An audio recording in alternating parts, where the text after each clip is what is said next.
इसी प्रकार मनुष्य जीवन प्राप्त प्राणी जो श्वास रूपी पूंजी लेकर के आप यहाँ आए हो, इस मनुष्य जीवन के श्वास रूपी पूंजी का आपने लाभ उठाना था, भक्ति करनी थी, मंत्र का जाप करना था। और जो ये नहीं करते वो उस लुटे पिटे व्यापारी की तरह अंत में अपना सर्वनाश सर्व कुछ गंवाकर और वापस आते हैं कहाँ पर? अपने मूल स्थान पर, अपने घर पर। वहाँ वो निर्धन हो जाता है, फिर मजदूरी करता है, उसके बच्चे भी मजदूरी करते हैं, और जो अपना उद्देश्य पूरा करके आता है वो सेठ और साहूकार कहलाता है। इसी प्रकार परमात्मा हमें याद दिलाते हैं कि आप श्वास रूपी पूंजी लेकर आए हो, मनुष्य जीवन आपको प्राप्त हुआ है। जो इसका ठीक से लाभ नहीं उठा रहे हैं तो वो उस हारे हुए व्यापारी की तरह अपना जीवन नाश करके जाएंगे। परमात्मा कहते हैं, श्वास उश्वास में नाम जपो, व्यर्था श्वास मत खो, ना जाने इस श्वास को आवन हो कि न हो। कबीर सब जग निर्धना, धनवंता ना कोई, धनवंता सो जानियो, जिस पर राम नाम धन होए। अब यहाँ परमात्मा कहते हैं सौदा आपने करना था, और कैसे करना था। ये मनुष्य जीवन की प्राप्ति ये बार बार दाव नहीं लगता। मनुष्य जीवन प्राप्त करके फिर सतगुरु संत का मिलना ये बहुत ही मुश्किल और कठिन कार्य है। आप जी को अब दोनों दाव लगे हैं, मनुष्य जीवन भी प्राप्त है और आपको सतगुरु भी प्राप्त है। अब इसका आप जी को लाभ उठाना होगा, यहाँ से पीछा छुटवाना होगा। असंग जन्म का रोग जन्म मृत्यु का अब आपका आसानी से सरलता से कट जाएगा। थोड़ी सी सावधानी बरतना, थोड़ा तेज करना।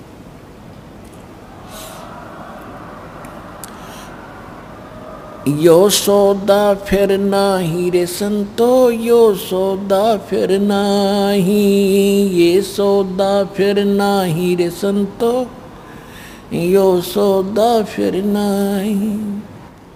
लोहे जैसा ताव जात है, लोहे जैसा ताव जात है, काया दे सराही रे संतो, यो सौदा फिर नाही, यो सौदा फिर नाही रे संतो, यो सौदा फिर नाही। अब जैसे लोहार कारीगर होता है, वो लोहे को गर्म करता है और गर्म करके उस गरम लोहे पर तुरंत चोट लगा देता है, तो उसका जो वो बनाना चाहता है वो तुरंत बन जाता है। और यदि जरा सा भी वो लोहा ठंडा हो जाता है, उसके ऊपर चाहे फिर सारे घन को कूट ले, घन से वो कुछ नहीं कर पाता। वो लोहा टस से मस नहीं होता, टेढ़ा मेढ़ा हो जाता है। इसलिए ये मनुष्य जीवन जो आपका है, ये आपका लोहा गर्म है। इस लोहा गर्म रहते यानी मनुष्य जीवन के सांस शेष रहते रहते यदि आपने इसके ऊपर इस राम नाम की चोट मार ली, तो आप इसका वो वस्तु बना लोगे जिसके लिए, जिस पर्पज से लोहा गर्म किया गया था, अर्थात जिस उद्देश्य से आपको मानव शरीर प्राप्त हुआ था। अन्यथा ये मनुष्य शरीर छूटने के बाद ये लोहा ठंडा हो जाएगा, फिर ये टेढ़ा मेढ़ा मुंह लगेगा, कुत्ते गधे सूअर के आपके मुखौटे लगे फिरेंगे और फिर कुछ नहीं बन पाएगा। ये किसी डूम भाट के गीत नहीं है, ये गॉड गिवन स्पिरिचुअल नॉलेज है, भगवान का बताया अध्यात्म ज्ञान है, जो दास ढंडोरा पीट रहे हैं आपके लिए।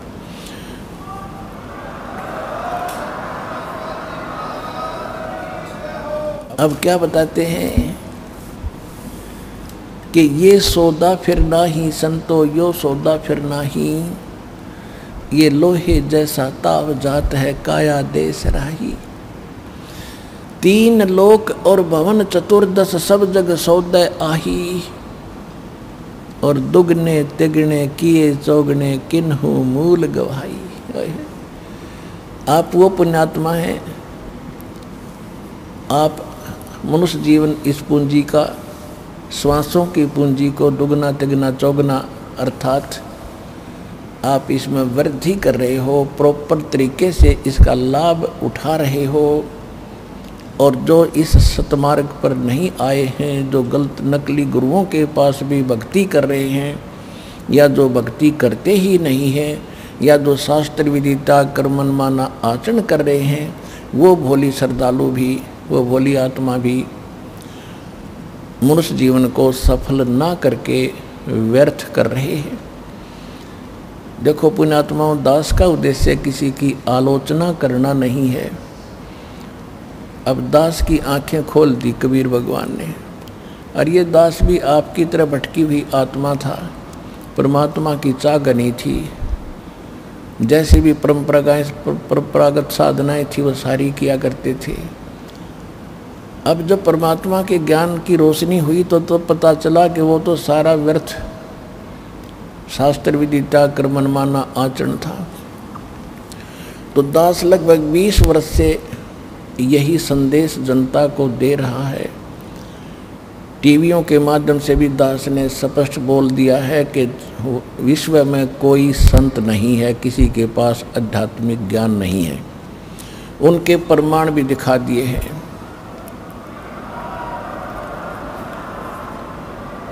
एक तो केवल कहना होता है, कहने से तो दूसरा भी कह सकता है कि रामपाल को भी ज्ञान नहीं है, वो तो एक विवाद का विषय बन जाता है। दास ने उनके जो आध्यात्मिक विचार हैं और उनकी जो साधनाएं हैं, वो उन्हीं के द्वारा लिखे गए उनके अनुभव की बुक से, पुस्तकों से, उन्हीं के सदग्रंथों से तुलना करके दिखा दिया कि आपके सदग्रंथ ये कहते हैं और आप ये कर रहे हो। आपका ज्ञान आपके शास्त्र अनुकूल नहीं है। और फिर ये सिद्ध कर दिया है कि जिन महापुरुषों का मोक्ष हुआ है उन्होंने कौन सी साधना की है। आदरणीय धर्मदास साहिब जी, आदरणीय मुल्कदास साहिब जी, आदरणीय दादू साहिब जी, आदरणीय नानक साहिब जी, आदरणीय गरीबदास साहिब जी, गांव छुड़ानी जिला झज्जर हरियाणा वाले, आदरणीय घीसा दास साहिब जी, गांव खेखड़ा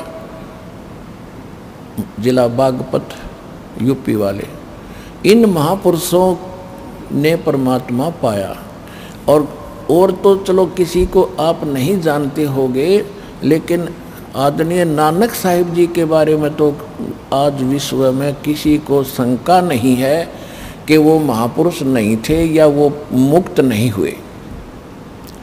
यहाँ तो आपका मन रुकेगा ही रुकेगा कि नानक साहिब जी तो महापुरुष हुए हैं, उन्होंने भी जो साधना की है और जिस साधना से वो मुक्त हुए वही मोक्षदायक है। फिर बात रही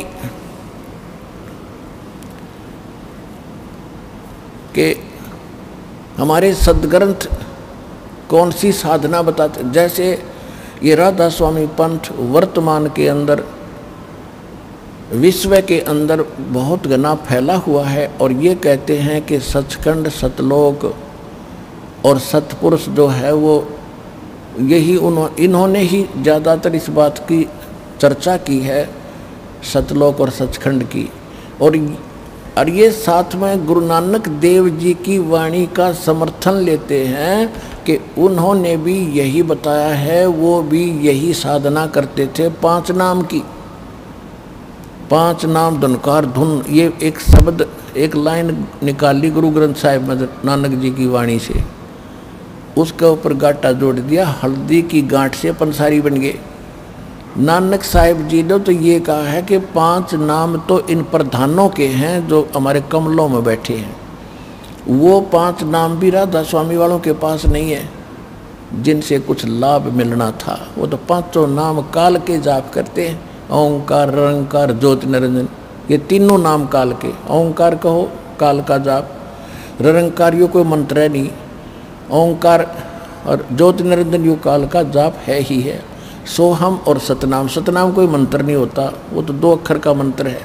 और सोहम इन्होंने परमात्मा की वाणी से चुरा लिया। हाय हाय, कहते बेखों के लश्कर फिरे, ये पंथों के लक्सर फिरे, बाणी चोर कठोरे, सतगुर धाम ना पहुँचेंगे ये 84 के डोरे। परमात्मा की वाणी चुरा कर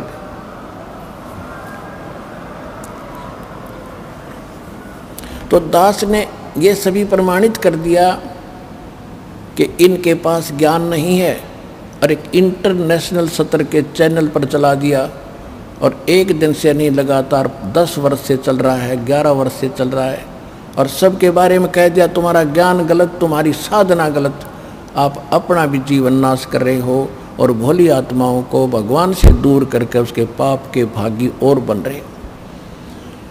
अगर उनके पास कोई भी इसका उत्तर होता तो उद्मस्तार देते, ये उद्मस्तार देते ईब तो पहले, क्योंकि इनके हाथ में पैसे, मीडिया, राजनेता लोग इनके हाथ में पता नहीं क्या क्या बकवास कर देते टीवी पर, सबका सांस रुक गया है।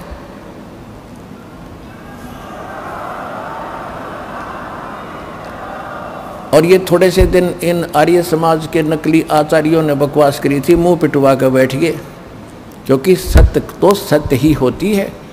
सत्य की स्पीड बेशक स्लो होती है, पर स्टेडी और स्लोली होती है, स्टेडली होती है। अंत में सत्य की विजय होती है। प्रकाश के सामने अंधेरा रुका नहीं करता, सत्य के सामने असत्य का कोई अस्तित्व नहीं होता। अब आपके सामने है, ये सारा संसार जाग रहा है, सारा विश्व हमारे साथ लगेगा और भगवान की भक्ति करके पार होएगा। ये वो समय है।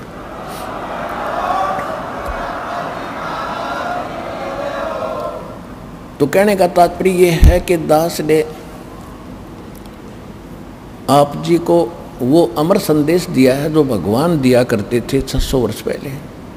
उस समय हम अशिक्षित थे, हमारे पूर्वज अशिक्षित थे, भोले भाले श्रद्धालु थे, विश्वासी व्यक्ति थे। उसका दुरुपयोग किया इन काल के दूतों ने, नकलियों ने। हिंदू और मुसलमान धर्म के जितने भी भारतवर्ष में गुरु थे वह कति अज्ञानी थे, और हमें आपस में लड़ा लड़ा कर हमें दूर करते रहे। हिंदू और मुसलमान की एक बाढ़ खड़ी कर दी, एक खाई खोद दी गहरी। अब उन गड्ढों को ख़त्म करना दास के लिए बड़ा डिफ़िकल्ट हो रहा है, लेकिन परमात्मा ने ऐसी करेन दे दी, अभी न सब न बरकदर दूंगा, ऐसा ज्ञान दे दिया, बिल्कुल मेटल रोड बना दी जाएगी।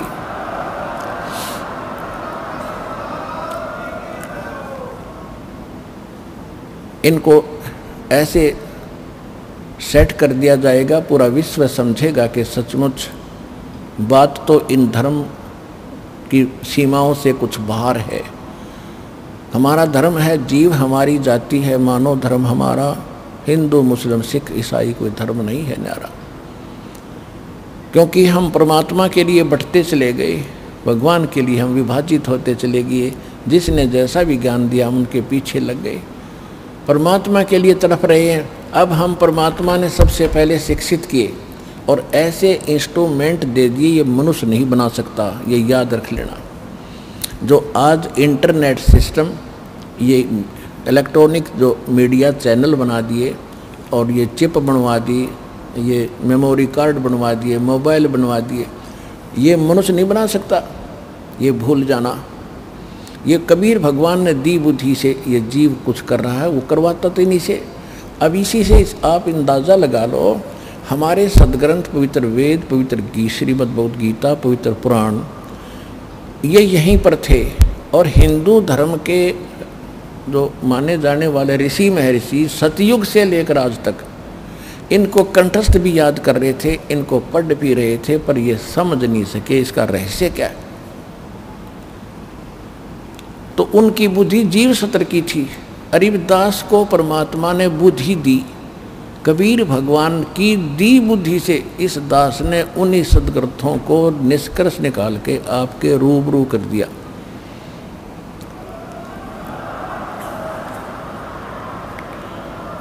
और जिसका आज सबको लोहा मानना पड़ा, ये आचार्य शंकराचार्य ऐसे चुप नहीं है।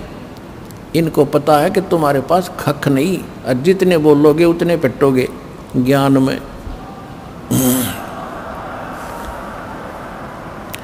तो ये दास की बुद्धि नहीं, दास तो उन ऋषि महर्षियों की जूती भी नहीं है, नीचे की धूल भी नहीं है। मैं तो एक रोजी रोटी वाला व्यक्ति था, अपना नौकरी करता था, उसी के लिए उद्देश्य से पढ़े थे, अपनी सिंपल सी काम चला उसी शिक्षा ग्रहण की थी। और उस परमात्मा ने आज इस दास के माध्यम से वो गूढ़ रहस्य निकलवा दिए ग्रंथों के। जो ऋषि झक मार कर चले गए, सिर मार कर मर गए और तपस्या कर कर थक गए, उनको कुछ भी नहीं हासिल हुआ।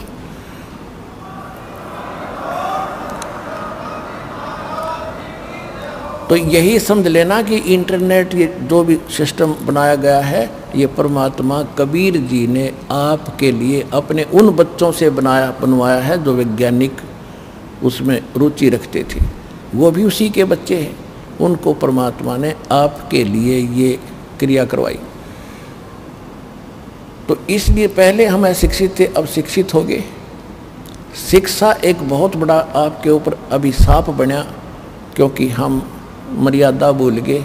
माया की दौड़ शुरू होगी, इंसानियत खत्म होगी, आपस में प्यार रहा नहीं, व्यवहार ठीक रहा नहीं। तो ये सबसे कमजोरी आ गई समाज में, बहुत घटियापन आ गया हमारे अंदर। अब परमात्मा को मालूम था कि ये एक बार तो बात बिगड़ेगी, लेकिन जब ये ज्ञान समझ में आ जाएगा सुधार लेंगे इनको। अब ज्ञान समझ में आ गया, सुधरते जा रहे हो। सब ने रिश्वत छोड़ दी, बीड़ी छोड़ दी, शराब छोड़ दी, बुरा व्यवहार छोड़ दिया। अब तो हम लूट रहे हैं, किसी को लूट नहीं सकते। ऐसा ज्ञान आपको प्राप्त हुआ। तो इस ज्ञान के द्वारा बहुत जल्दी सुधर जाएंगे, बिगड़े हुओं को सुधार लेगा भगवान। लेकिन ये शिक्षा बिना आप भगवान को पहचान नहीं सकते थे, और जिस कारण से यह सारी कहानी बिगड़ी पड़ी थी। बोल सतगुरुदेव की।